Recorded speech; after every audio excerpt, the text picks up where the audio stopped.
Okay, so we are live. So, good evening, everyone.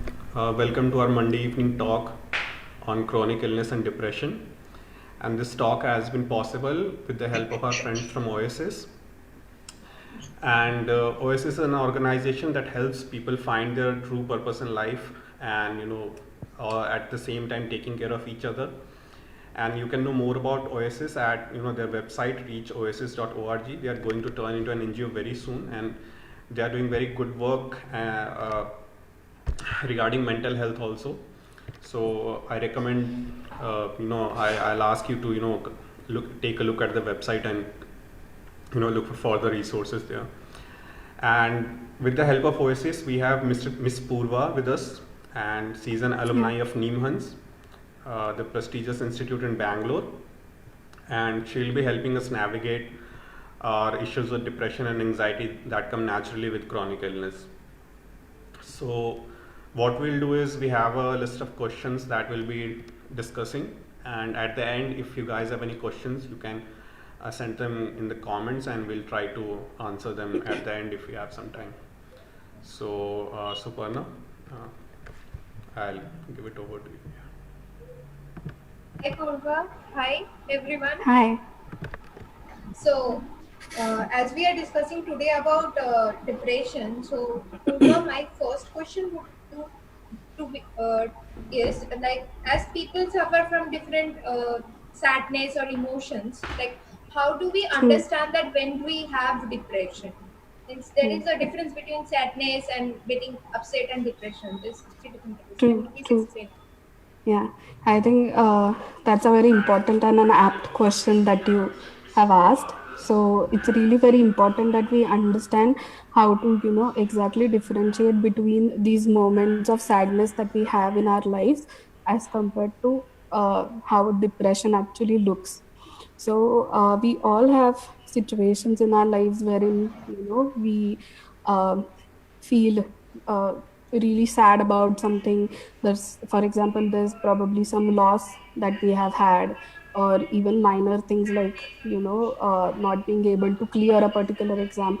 All these situations are very commonly evoke a bout of sadness, which generally persists for a brief period of time and is very specific to this particular event that has occurred. So it is quite natural for anyone to expect that in this given situation, a person would be feeling really sad and low. However, what differentiates it from a clinical depression is that in clinical depression, this feeling sad, this low mood is very pervasive. Okay, so it irrespective of the circumstances around me, there is a prolonged state of sadness that persists. Along with that, it is really important to understand that depression has a lot of other features that are associated with it, like let's say, very commonly people tend to say that I'm feeling low, I'm not feeling good, so probably I'm depressed. But that's not the case. Depression has much more to it.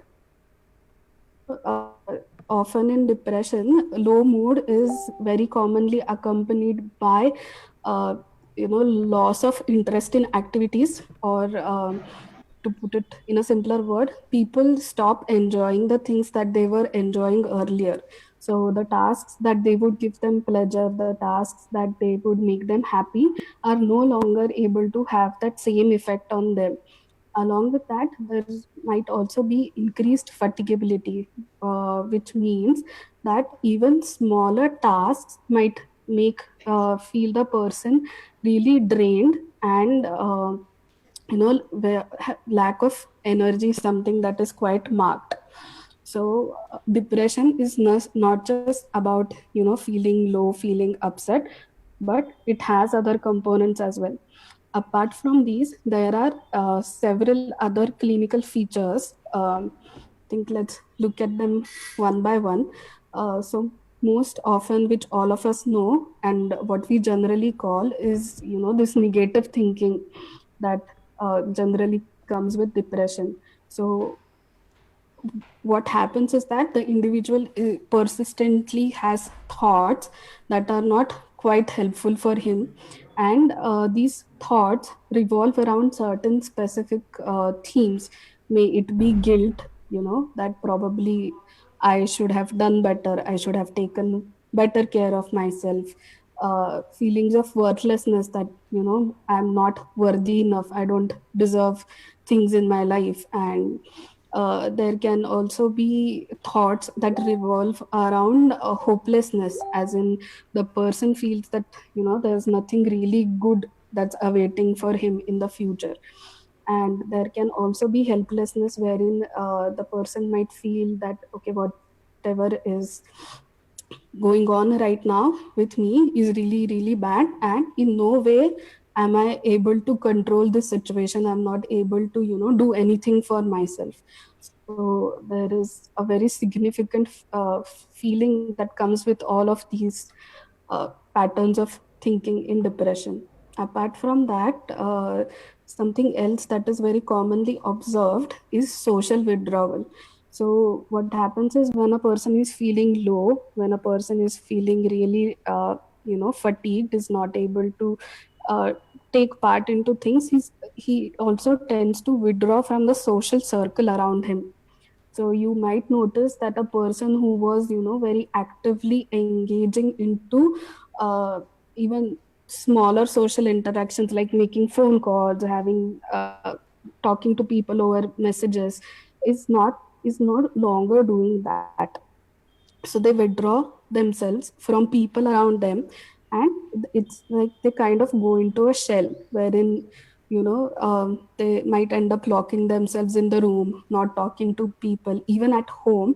When others around them try to make a conversation with them, they might notice that these people respond very with very few words, and also their speech is not that energetic as it used to be earlier. So there are marked differences that you can notice in the patterns of social interactions as well. Apart from that, obviously, when a person is feeling very low about himself, he's having guilt, he feels that he's unworthy, he's having hopelessness and helplessness. Along with that, uh, naturally, the person also feels very less confident about himself.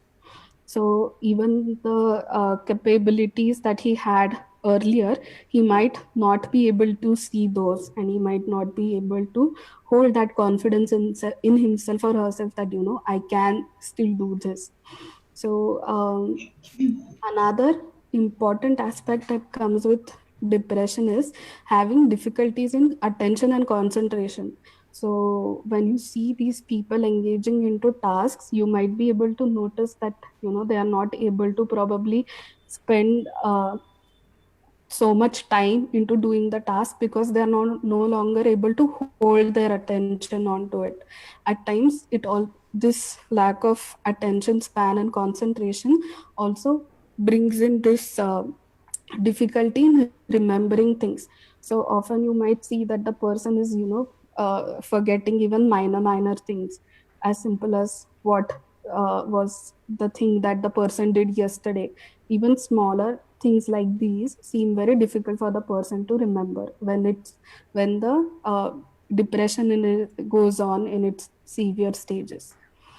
And another important aspect of depression is having suicidal ideations and engaging in self harm. Now quite often people do believe that talking about suicidal might in itself evoke a thought process in the person. So if he's not suicidal earlier, if I ask the person, he might start thinking about it. But that's not really the case.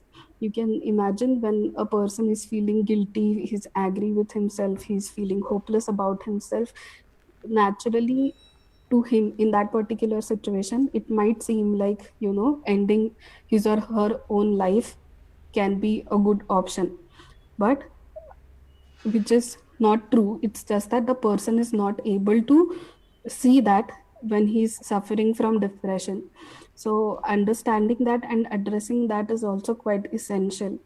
apart from that, then there are certain biological changes that happen in terms of, your sleep is either decreased, you're not able to take have a good sleep at night, you might wake up earlier.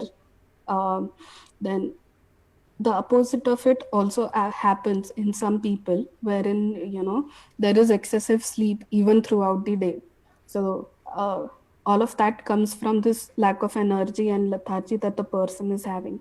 Then there can also be changes in the appetite, in terms of some people have a very decreased appetite, they feel like not eating anymore, so the portions that they take also reduce, which eventually at times also leads to weight loss. And the opposite might also happen, that when a person gets really emotional, they might engage in binge eating as well. So these are certain features that we need to be mindful of when we talk about what exactly depression is. At times, am I talking too much? Oh, no, ma'am, No, no. really not. Okay. So at times it might also happen that the depression is masked by certain other symptoms. Like, let's say, for example, a person who's depressed might have high levels of anxiety, or he or she might be very restless, or they might be very irritable, wherein even smaller things just uh, make them lose their Daily temper. course, yeah, on daily course, Yeah, they'll be really step. yeah, too. So, depression might, reflect itself in different ways. It's just that we need to be very careful in understanding that it's not just having a low mood, but it has so many other aspects to it, which each of us needs to understand. And just one last thing, for anyone to clinically be diagnosed with depression, these features, or at least combinations of these features, need to be present over a period of at least 2 weeks. So no one can be officially be given a diagnosis of depression if it's been for less than a week or 2 weeks. So now we know what is depression. So what are the effective treatment options available for this? For depression, Yeah. so both actually pharmacological and psychological interventions have been proven to be effective. But when you are considering a probable treatment for depression, you have to look into a lot of things in terms of what is the severity of the symptoms, what are the situational factors that are around, what is the source of this depression, and obviously your own personal preferences as well. Having said that, it is really important to understand that depression has both biological as components, and it has psychosocial aspects as well when it comes to what causes depression. So it's really important that we understand this fact, and uh, what pharmacological treatment helps us with is adjusting the levels of these certain neurotransmitters that are causing your depression. And what psychological intervention can do for you is that it can help you cope and process with things that are happening around, and it can help you bring in certain behavioral changes. Having said that, it's also important to understand that both psychological and pharmacological have been proved to be effective. However, there are clinical trials who have shown that the outcome is better for depression when both of these are used in adjunct to each other. So it's really a combination of both that would be the best suitable. If we are talking about chronic illness and mental health, then it's important to understand that whenever you see that there are certain signs and symptoms which you are concerned about, which you feel indicate depression, it's always a good idea to talk to your specialist first, And if you and he agree that, okay, there's something that needs to be addressed, you can ask for referrals to a psychiatrist or a psychotherapist. And eventually, when you do that, when you seek help, it's important that all of your doctors, collaborate and work together, communicate with each other so that you get better help from all the sides. As we are talking about like responding, getting to doctors and all. So after getting the drugs and using it over a period of time, say maybe 1 month or 2 months. So is it possible that can we get addicted or dependent on the drugs used for the treating Yeah, yeah. depression? This is actually a very common concern for many. I've heard many people ask this question. And I think the reason for having this question in your mind is because probably psychiatric drugs have a direct impact on your behaviors, right? But over here, what is important to understand is that with antidepressants, there is no high that you experience, which is a very prominent feature when it comes to any substances or drugs that have the addictive property. So there's no high and there's no craving.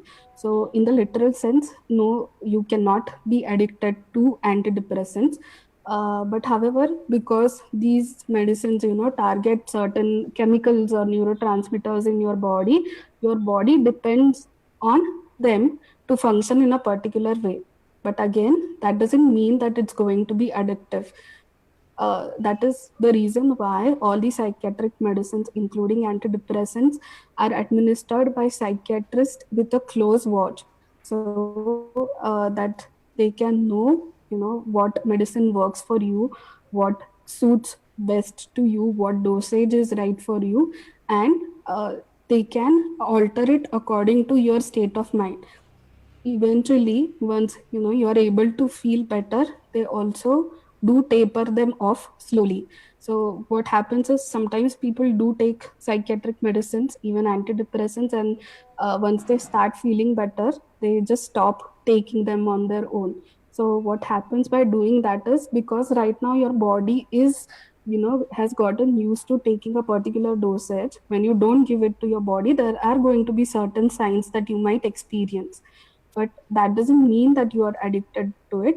It's just that when you are taking something away from your body, you have to do it in a particular way, which the psychiatrist can do for you. So there's nothing to worry about or fear when it comes to taking antidepressants. I've seen many people who take medications, get better, and eventually are able to come off the medications.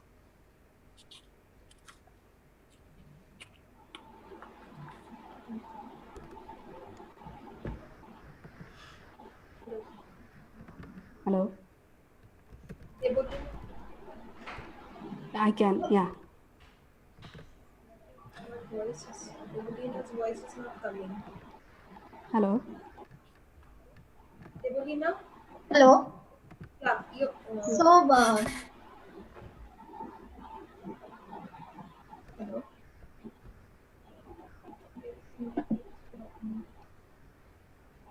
Hello. So, just hold up, just a second, please. Yeah.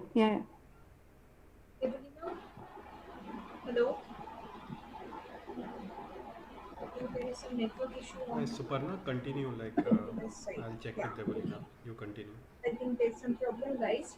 So yeah, the question is like, there are so many therapies as we see. So which therapies are more effective? Can you please say that? Yeah.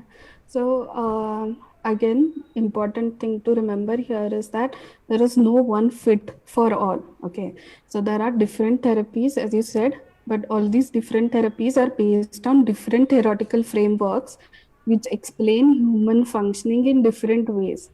So each therapy has a theory behind it, which will explain why something is happening to you in a particular way. So depending on your current circumstances, your personality, your previous coping styles, and so on, you need to choose what works best for you. So this is something that your therapist would be able to take a call once you have interactions with your therapist. However, to name a few, there is cognitive behavior therapy. It's one of the most extensively researched and evidence therapy. Apart from that, there's also acceptance and commitment therapy, there's metacognitive therapies, there are solution focused therapies, and there are mindfulness based interventions. So all of these therapies work very beautifully when it comes to uh, depression, as well as if we are just looking at chronic illness as well. So a good therapist would be actually able to understand what's exactly happening to you and should be able to draw techniques from different approaches to find what suits best for you. So there's really no one therapy that works well with everyone. But yeah, CBT is the most researched one. I think knowing that, I would just like to, give an idea in terms of how therapy works, because most often people don't really have a clear idea about it, and there's a lot of vagueness and ambiguity around it. So, the process of psychotherapy actually, it's a process that happens across sessions. So, there would be multiple settings wherein you and your therapist would be meeting, and in these sessions what happens is the initial phase, let's say first 2 to 3 sessions, are dedicated to understanding you as a person. What are your strengths, what is the background from where you come in, what are your thought processes, what are your coping styles, what are your strengths, your weaknesses, so everything about you and around you, and understanding what exactly are your concerns that bring you in for therapy. So two people can have similar concerns, like let's say two people can have issues with anger management, but the exact nature of it would be different for both of them. So your therapist would spend some time in understanding that, and once you feel that okay, now my therapist understands me, my therapist gets me, and your therapist feels that okay, uh, she has a clearer picture of how things are going around with you and her would be setting certain goals in terms of what is it that you want to achieve over these sessions. And once these goals are set, then the future sessions are dedicated to achieving these goals, which wherein the focus is on either problem solving, building certain skills that the person might be lacking, building a support system and resource for the person, helping the person develop certain coping strategies. So it's a long process, but at the end it's completely worth it. And when we are talking about chronic illness, so even if we keep aside mental health, I think whenever a person is given a diagnosis of a chronic illness, it evokes an emotional reaction towards this diagnosis. So it can be these feelings of how did this happen to me. It can be grieving over the loss of the healthy self, that a healthy part of me somewhere not there with me anymore. And even this chronic illness brings in a lot of lifestyle changes which the person Yes. has to adapt to. And most importantly, I think what you know works well with chronic illness is self management. That is understanding what exactly is going on with me, how is it going on with me, and what can I do to make sure that things go fine. So adjusting to all of these, understanding your own emotional reactions, understanding reactions of people around you, making these changes, adapting to these situations is something that therapy can really help you with. So in depression, people tend to self isolate themselves. So how do you take that? How do you tackle that self isolation? Yeah. So I think when it, again, speaking in terms of chronic illness, it's really important to recognize that the person is, beyond more and beyond his or her diagnosis. May it be the chronic illness or may it be any mental health concern, but the individual needs to understand and acknowledge that he or she is much more than the diagnosis that has been given to him. So, another important part is that we need to remember that this depression that we are going through, this low mood, and these thoughts that we are having, all of this is a phase. Okay, and when I say it's a phase, it's going to end, right?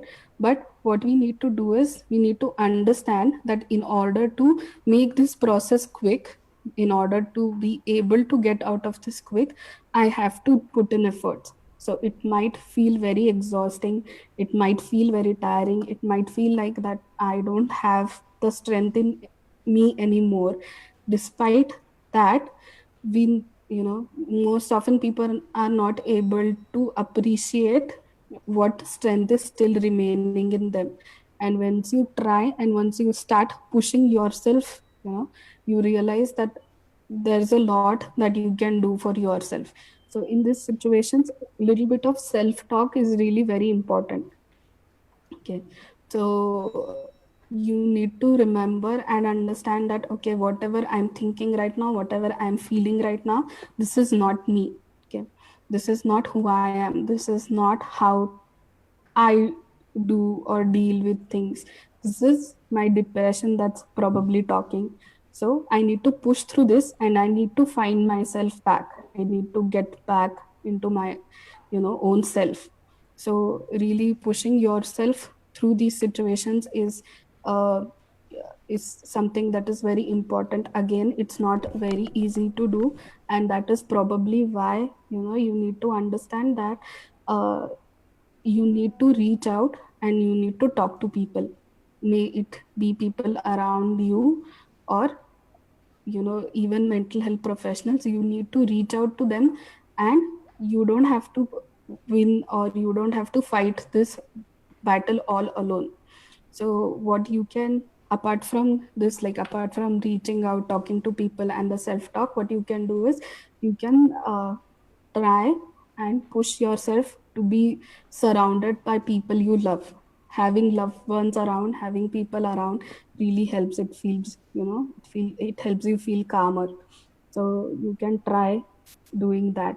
And again, it's really important that you push through doing activities and tasks which your depression tells you is very burdensome and is very difficult. You need to push yourself to face those and engage in those. Once you start doing that, it starts giving you opportunities wherein you feel a sense of control over what's happening. It gives you opportunities to develop that sense of agency again, and the feeling of, okay, I was able to do this, I was able to accomplish this, is something that really helps boost your mood. So these are probably few things that you can do, but talking to a mental health professional would be the best. Okay.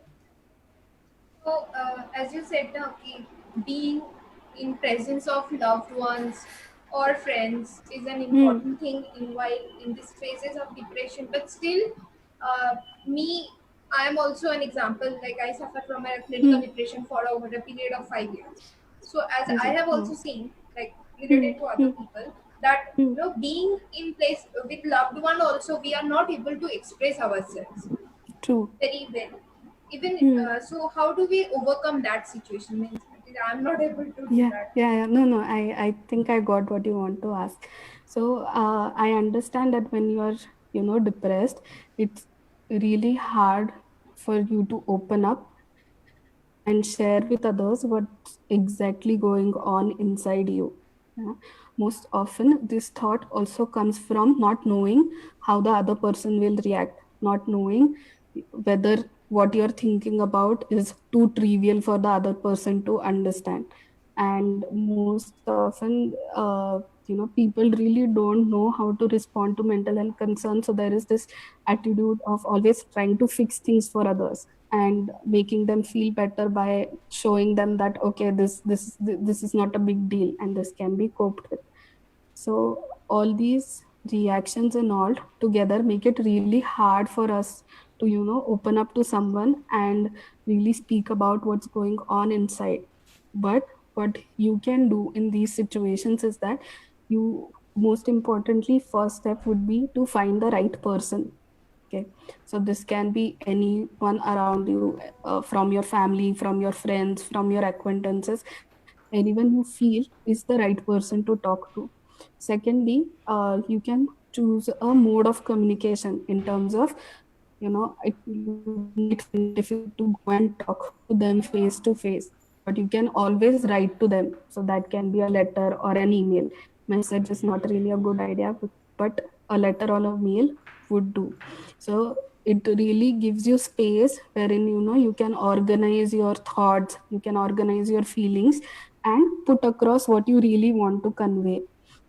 Once you do that, as I said earlier, we don't know how the other person is going to respond, right?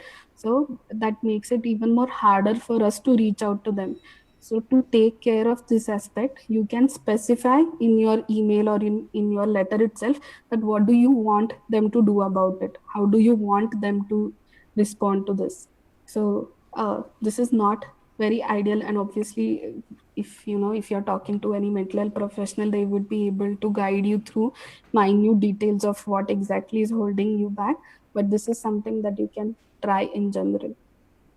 Just referencing to this point only, I'm just want to Yeah. ask, can we do this same thing with our Hmm. doctors also? Because sometimes it may be possible that we cannot express fully or we don't understand fully with our depression.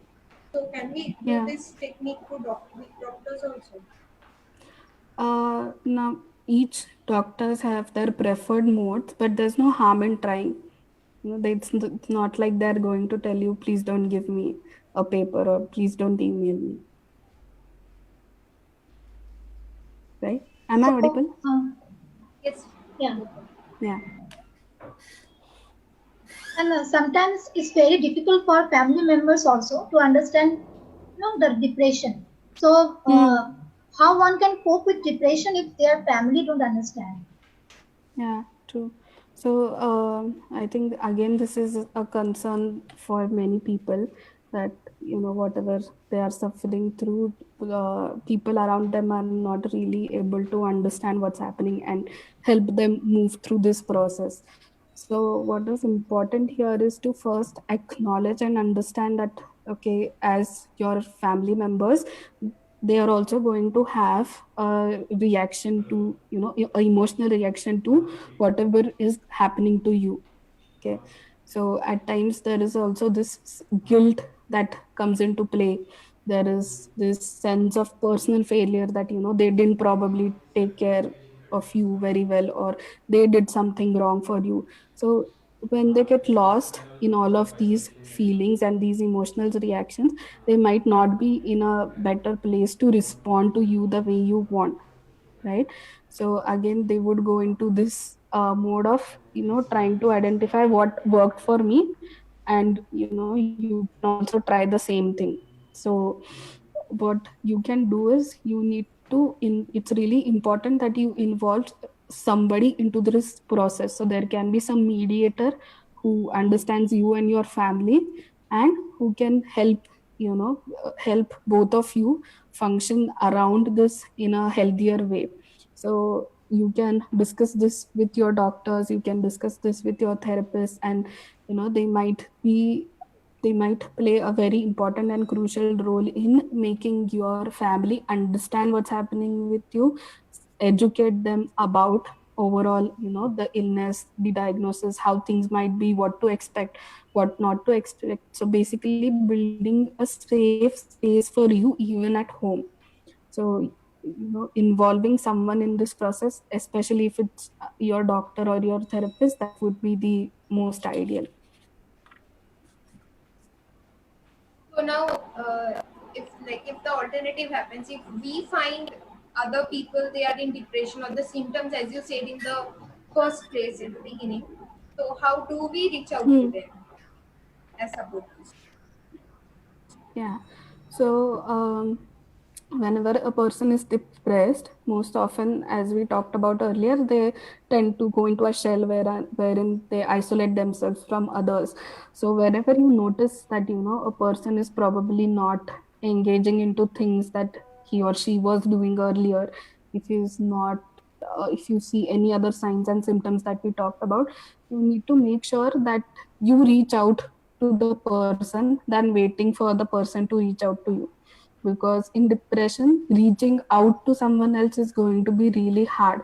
So it's very important that people around the person who's suffering from depression make sure that they connect with the person, they get in touch with the person. So it can be over a simple text or a call. Sometimes they won't return it, and it might keep on happening repeatedly that they are not responding to what you're saying. But eventually what we generally do is then we back off and we leave the topic. But that's the exact point wherein we need to push through and we need to keep connecting again and again with the person. It would also be helpful if you can try and get that person to engage into any joint activities that you and the other person can do. You don't necessarily have to talk about what's going on with him or her, but at least making sure that the person is out there, he's uh, he has some company, he's enjoying things, he's doing things. That in itself can be a big thing for a person who's depressed. Apart from that, you also need to understand that um, whenever a person is expressing what he or she is feeling, or what are the things that are happening around him, you have to realize that if you panic, the other person in front of you is going to panic. So the way you respond to the person is very, very crucial. So whenever a person, even if it's a suicidal ideation that the person expresses, instead of panicking, what we need to do is we need to accept that okay, this person is feeling right now, and it's okay for him to feel this. We need to communicate the same thing to the person, that it's okay to feel whatever you are feeling, and empathize with the person. Apart from that, sometimes it happens that when we find someone who's very upset, who's very feeling very low, we tend to push too hard to get to that person. We try to nudge that person into speaking it out loud, and sometimes this is not very helpful because it feels like you're rushing the person through this process. So instead of doing that, what you can do is you can go to the person and you can tell them that you're noticing XYZ things in him, and that these things are really making you concerned about him or her. So you don't have to try fixing things for him, or you don't have to try putting a silver lining to everything, but you just have to communicate that you're concerned and that you are there, and that you are ready for them whenever they are ready to talk. So just knowing that okay, someone's there who knows that something's wrong with me and is not very pushy about it and is giving me my space to reach out and speak about it, gives a lot of hope to that person. So I think that is very important to always remember. So in depression, there are so many negative thoughts in our mind, like guilt, suicidal thought. So how do remove those negative thoughts from our mind? Yeah. So again, as I said earlier, that there's no specific one way which will work for all. Okay, you'll have to really go into very minute details of it. We will have to understand exactly the nature of how these thoughts are coming into play. But a few generic things that you can try and understand is, one, you need to acknowledge your thoughts, that okay, I'm having these thoughts, and you need to accept these thoughts. What happens is whenever we have certain distressing thoughts, we might tend to run away from them, push them away. But what really happens is that they bounce back even harder. So struggling with them is not going to help you in any way. Instead, if we accept and acknowledge that okay, in this particular moment I'm having this particular thought which is making me feel in this particular way, the thought will pass on its own in some time. Okay, So here what we need to remember is or realize is that our thoughts are often quite random, automatic, and unimportant. Okay, so they are just some mental phenomena that happens. Not every thought has a meaning or a purpose to it. So if we hold on to a particular thought, it is going to make us increase our distress. So the moment we just acknowledge it and let it go, our suffering is going to reduce. So acknowledging and accepting is really an important aspect of dealing with your negative thinking. Apart from that, what you need to do is you need to evaluate and challenge your thoughts. So what I mean by that is you don't have to take your thoughts at the face value. Okay. For example, if let's say I have a feeling that I'm not a good enough person or Yeah. I don't deserve things, right? When I have these thoughts, I don't have to take them at their face value. That okay, this is what the thought said, so probably this is how I am. It may or may not be true. You need to identify where this thought is coming from, where exactly is this Root thought of the thought. emerging from. Yeah, yeah. And you need to challenge these thoughts in terms of okay, I had this thought, I'm feeling this about it, but is it really true? Okay. Yeah. So your mind definitely would Self-talk is say, very necessary. exactly, I very mean, true. self-talk is, yeah, yeah, Yeah. So it will take you through when you ask yourself that, is this really true? Your mind would very beautifully throw things at you that, went wrong with you. But what you need to question yourself again is that were there times when this didn't happen? Were there times when I really succeeded? Were there times when, okay. things turned out different in a different way? So you need to evaluate them where they are coming from, and you need to challenge them. You need to look at the fact that readily your mind is not able to acknowledge. So maintaining a journal and keeping a note of the thoughts that you are having would really help you in understanding, okay, what exactly are my thoughts, what exactly am I feeling, and how is this thing affecting me, how is this thing impacting me, and is it right for me to think in this way? So when you note it down on a piece of paper, it gives you time to rethink about it, to reconsider aspects, and to Yeah, analyze the analyze, yeah. truthness of that thought. Yeah, most often than not, we generally tend to jump to certain conclusions when we are just absently thinking, or we assume certain things which are not might not be quite true. But we all have those tendencies. We might even maximize our failures and just overlook good things that happen to us. Yeah. So all of And we this. started to judge ourselves, like Sorry. we started to judge. We started to judge ourselves, Exactly. like Yeah, yeah, true.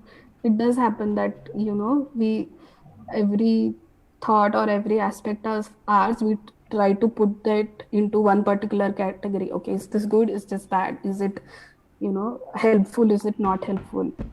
Is it fair, unfair? Everything. So then all these judgments generally are the source of our distress. Whatever thought I had, it may or may not be good or bad. It can just be an event. Like, we just hear some sound. It doesn't have to be a good sound or a bad sound. So similarly, I can just have a thought and it might not mean anything. There's no need for me to judge it whether it is good yeah, or bad. Right? Apart from that, it might also help if if you make a note of, okay, these are the particular thoughts that I am having. And let's say, for example, I feel that I might lose my job. Okay, for example, and that is causing me a lot of distress. So I can figure out things in terms of, okay, this is the thought that I'm having. Is there something that I can do about it? Is there something that I can control over it? If yes, then what are the things that I can do? And if these are the things I can do, I implement those.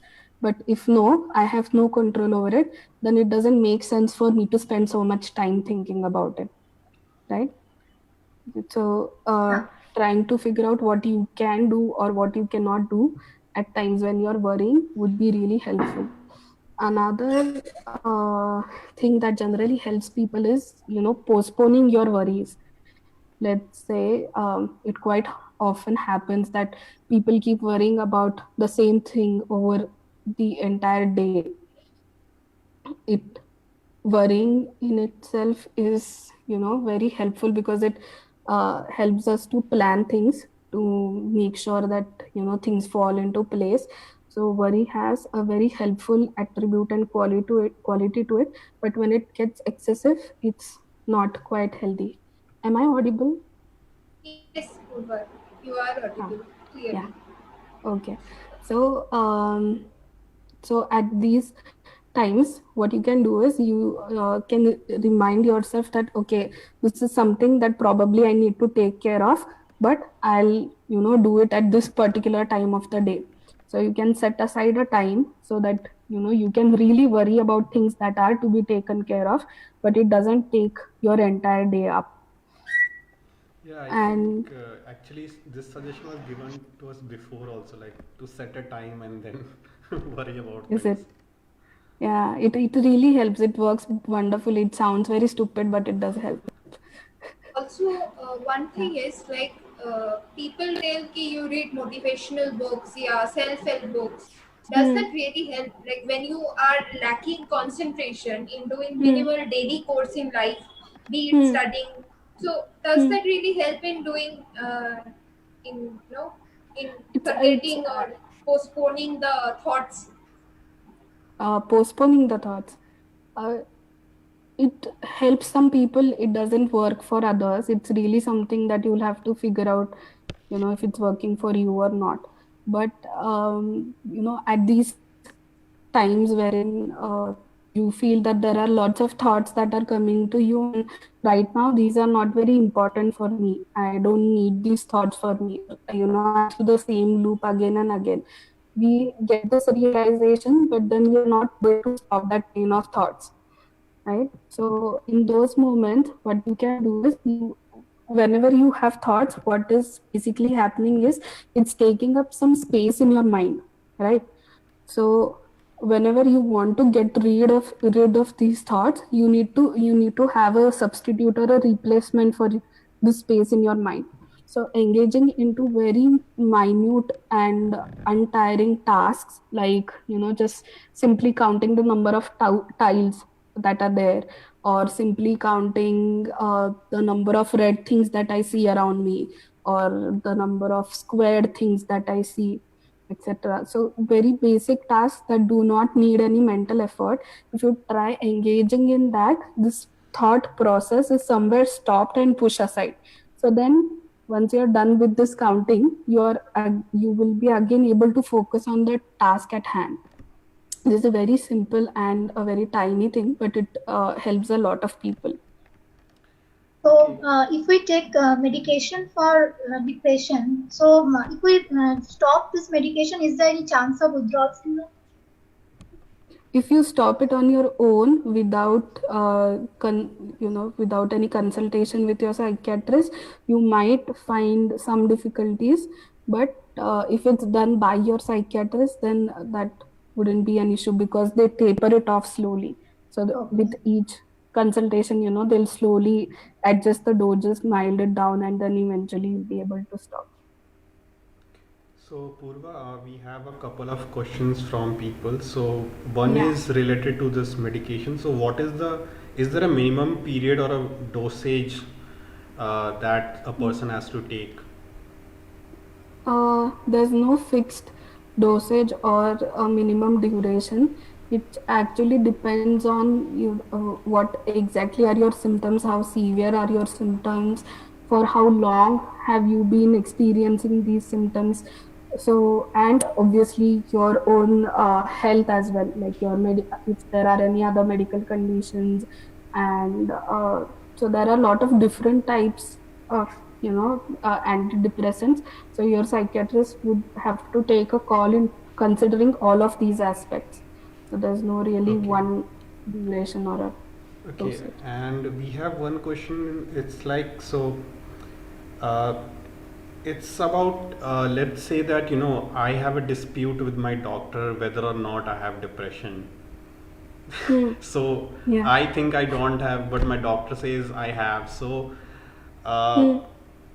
like, can someone Yeah. self-diagnose themselves with depression? I think that's the core of this question. Self-diagnosing is not a really good idea Yeah. because, as we spoke about in the beginning, there are lots of components that you need to consider when you're diagnosing someone with depression. You need to consider, what exactly triggered it. Is it a natural response which is going to fade away? Like, let's say if there's someone's death, I would feel upset and sad about it, but over a few days, I would be able to overcome it. So, is it something of that sort, or is it really very pervasive? What kinds of features is the person showing? So self diagnosing is not a really good idea, but there are objective measures which can help you and your doctor to come to a common ground. So there are lots of screening tools that are available for you to understand whether you have depression or not. So Okay. utilizing those would be helpful. So if my doctor says I have depression, I should probably take it seriously and not go into denial. uh, Ideally, yes. Okay. And One more. yeah, Okay. Suparna. Janita, please ask. Okay, one more question is that, can depression give like any, cause physiological symptoms like vertigo? Uh, no direct, connection as Okay, of what I know, but no, okay, I haven't Suparna. heard. Okay, Suparna. Yeah. How long should we work with a doctor to Hmm. realize, that the medications are working or the doctor is fine? Like, people tend to change doctors because, as you said, we suffer. People who have depression, we suffer from anxiety, and because of Hmm. that, we become restless. So we always want instant solutions for everything, which may not be True. possible in case of medication, as it is purely psychological and not just a bodily part. So Yeah. how long would you recommend to work, with a doctor? Yeah. So, for any psychiatric medicine, even when it comes to antidepressants, they need minimum of 3 to 4 weeks for them to show a change for you or any kind of impact for you. So, when you're starting with a new medication, you have to at least give it that much of a time to understand if it's working for you or not. And one more thing is, like, after taking depression medicines for a period of say 3 months or 4 months, depending on the severity of the depression, after a patient Hmm. decides, or by the doctor that yeah, okay, you are in a stable mental health position to face the challenges of I, life. I, I cannot hear you. Your voice was Yeah, breaking. I said, like, Hmm. after a certain amount of treatment, when a patient decides to go off the medication, is there any Hmm. withdrawal symptoms? Like, what are the types of withdrawal symptoms that can happen when a It patient decides? actually depends on what medication you're taking, and also I'm not a doctor, I'm a psychologist, so I don't think I can answer that to a great extent. But it depends on what molecule you're exactly on and what dosage you're on. So that is something you'll have to take up with your doctor. And as I said earlier, it's not very healthy to stop them on your own. You always have to taper them off. Apurva, one question I'd like to ask from my side is, so Yeah. uh, I have more problems with anxiety than depression. So Yeah. what techniques are, like, good for someone who experiences more anxiety than depression? Okay. So, Like, I anxiety get is, really nervous, and like I can't write, and it becomes very yeah, hard to, calm myself down. true. So, anxiety often comes with a lot of, physiological reactions. Like you said, people feel very restless. There is this jittery feeling inside their stomach. We can experience heart racing, Yeah. hands shaking, trembling, sweating, all of it. So, what really helps with anxiety is engaging in certain relaxation techniques. Um, we are very short of time, Yeah, so just I won't like go into the details of that. yeah. But relaxation is a very important aspect when it comes to managing your own anxiety. Also, sometimes, when you are thinking about something, when you are worrying about something that might happen, the big picture might be very scary and overwhelming to look at. So you need to remember that, uh, I need to look at one tiny step at a time. So even if the entire picture is scary, I just need to focus on this one part that I need to do right now. When you're able to tune yourself into that moment, into that situation, it really, reduces the overall anxiety that might come. Also, there is something that is called as mindfulness, which would be really helpful with anxiety. There's a app called as Headspace. I am no longer, like, in no way associated with them, but it's really Okay. very wonderful, so I keep talking about it. It Okay. has certain free, some free trial days, so you guys can try that out. It really helps, and if you feel that it's helping, you can buy it. But it's really wonderful and awesome, so you can really try that. Okay, I wanted to ask one more, but I forgot.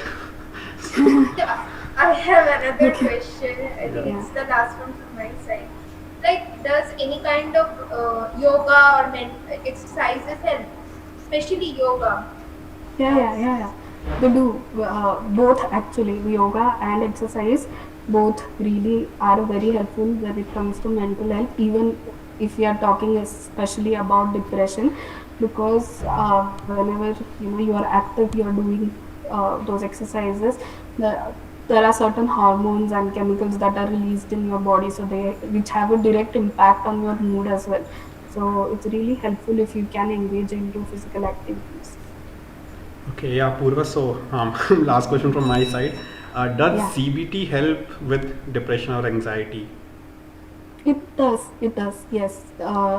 It CBT talks about, the kinds of thoughts you get and how those thoughts are influencing your reactions in terms of, what emotions you're feeling, what behaviors you're engaging in, how is your body responding to these thoughts. And most often it happens that we all tend to have certain maladaptive thoughts. And especially when it comes to depression, in the beginning, we were talking about these themes of, negative thinking, right? Wherein there's a lot of helplessness, hopelessness, guilt, suicidal ideation. So CBT really works well with all of this content of the thought and how you can, uh, adapt more healthier ways of thinking. But again, it's very specific to individuals. Some people can really work through CBT beautifully. Some people are not so able to connect with it. So it depends on person. Okay, thank you, Purva, for that lovely session and for all the Thank information. you. I think we got a lot of like helpful tips Yeah. and a lot of like I'm in-depth glad. information about the thank you. topic. Thank you so And much. yeah, thank you so much. And like we'd also like to thank Oasis for making this possible. And yeah, Yeah. we are like just on And time, so hopefully thank you we for, are not taken much of your inviting me time. over. Yeah, I really feel honored. So really yeah. No, thank no, you. we are It was honored nice to. Purpose, talking to please all don't of say you. like that. Yeah. It's because of people No, like no. you we are able to cope Yeah, because out of like our that. community is very ignored and there are not much resources for people like us. So Yeah. we are really grateful for that you are doing this, and uh, like we are really thankful for this. So no need to I feel honored. think Like the we are feeling is honored to very have you here. mutual because very few people are concerned about mental health. Yeah. And especially talking when it comes to chronic illness and mental health, Yeah. people are struggling so much with the chronic illness in itself that mental health is very often ignored easily. Right. So Yeah. I'm Right. really glad that you guys reached out. It was really nice talking to you. Thank you. Also, So like yeah, as Suparna, kya? again, like uh, again, come back if you again have Yeah, Yeah. definitely. for the second questions. Okay. So Definitely. We could yeah. do that. So thank you, Purva, and I think we should end Yeah. now. Guys, So thank you, yeah, everyone. thank you guys. Bye. Bye everyone. So thank you. Bye Take care bye. and stay well. Bye.